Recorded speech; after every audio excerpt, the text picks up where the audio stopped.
Number one, put God first. Put God first in everything you do.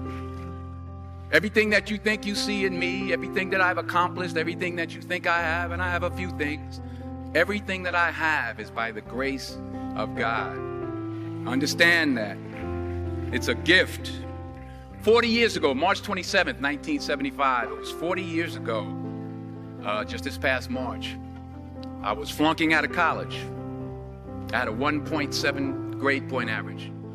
I hope none of you can relate. I had a 1.7 grade point average. I was sitting in my mother's beauty shop. They still call it beauty shop now? What they call it now? Yeah, I was sitting in the beauty parlor. I was sitting in my mother's beauty parlor, and I'm looking in the mirror, and I see behind me this woman under the dryer. And every time she looked up, every time I looked up, she was looking at me, just looking me in the eye. And I didn't know who she was, and I said, she said, somebody give me a pen, give me a pencil. I have a prophecy.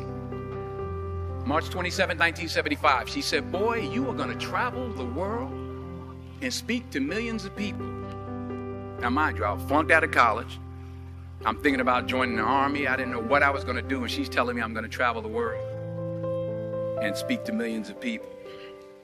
Well, I have traveled the world, and I have spoke to millions of people. But that's not the most important thing, the success that I had. The most important thing is that what she taught me and what she told me that day has stayed with me since. I've been protected. I've been directed. I've been corrected. I've kept God in my life, and it's kept me humble. I didn't always stick with him, but he always stuck with me. So stick with him in everything you do. If you think you want to do what you think I've done, then do what I've done and stick with God. Number two, fail big. That's right. Fail big. Today is the beginning of the rest of your life, and it can be very frightening. It's a new world out there. It's a mean world out there, and you only live once. So do what you feel passionate about. Take chances professionally. Don't be afraid to fail. There's an old IQ test, was 9 dots, and you had to draw 5 lines with a pencil within these 9 dots without lifting the pencil. The only way to do it was to go outside the box. So don't be afraid to go outside the box.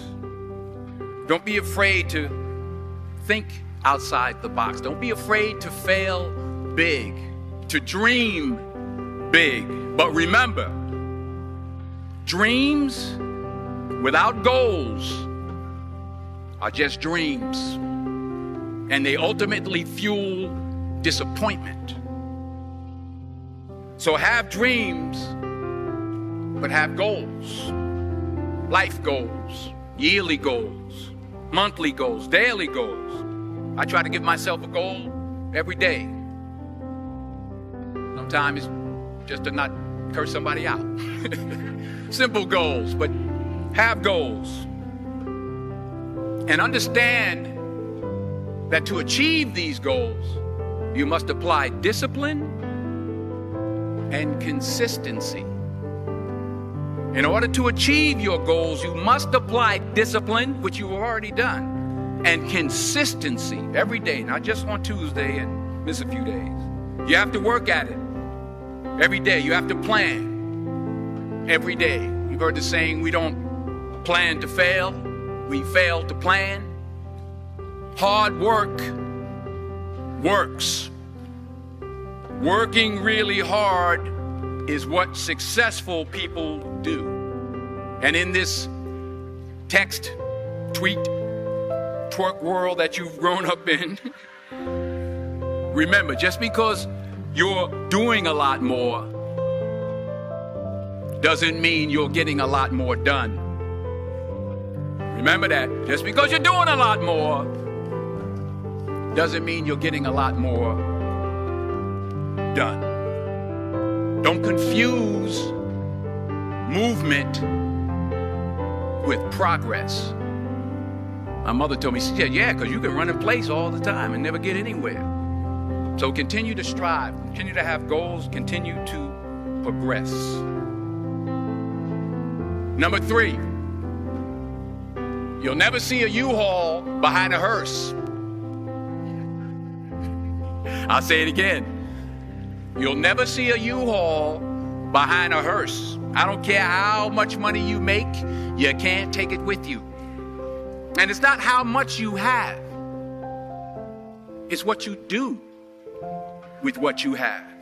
We all have different talents. Some of you will be doctors, some lawyers, some scientists, some educators, some nurses, some teachers. Yeah, okay. Some preachers. The most selfish thing you can do in this world is help someone else. Why is it selfish? Because the gratification, the goodness that comes to you, the good feeling that I get from helping others, nothing's better than that. Not jewelry, not big house I have, not the cars, but it's the joy. That's where the joy is.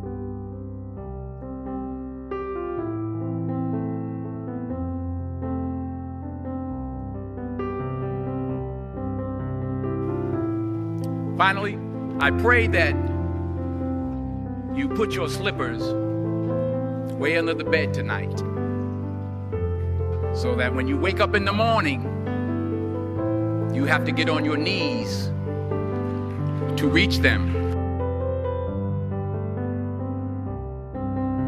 And while you're down there, say thank you for grace.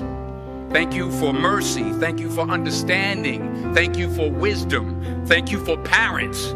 Thank you for love. Thank you for kindness. Thank you for humility. Thank you for peace. Thank you for prosperity.